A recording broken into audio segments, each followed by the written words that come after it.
Пафта. Традиционален македонски накит од почетокот на 18-тиот век. Нејзината изработка е едно од највисоките достигнувања на македонските мајстори.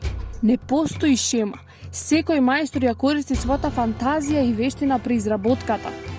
Пафтата е украс на невестинскиот накит. Пафтата е украс на женската носија. Пафтата ја краси женската половина. Пафта нема превод, но има големо значење. За мене е центар на светот. Пафта представува украс кој стои токму на стомакот на невестинската носија и представува нов живот.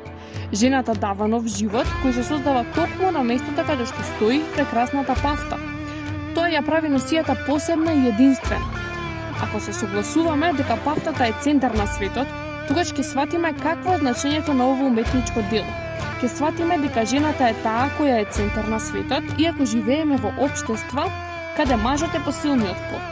Сепак, жената е таа која носи нов живот, а тоа е најважната и најскапоцената цел – да се создаде нов живот. Мијачката носија е символ на женственост, богатство и традиција, која е оставена на моето семејство. Создадена од моите предци како уметничко дело. Носијата има 10 слоеви и разновиден накит, но последното парче од неа ќе ви остави најголем впечаток, а тоа е пафтата. Мијачката носија се смета за една од најскапите носии кои може да се најдат на нашите простори. Носијата на мијаците укажува за нивното болјарско царско потекло. Со така богати украси на вес, накит и хармонија, особено се одликува невестинската носија. Носијата е оставена од моја далечна баба.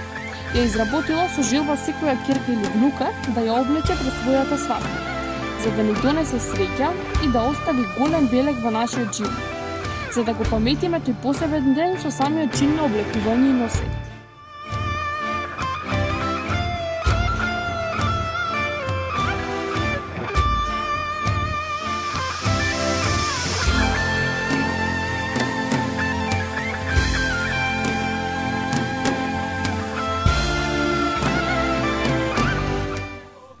Јас сум Даниела Павловска.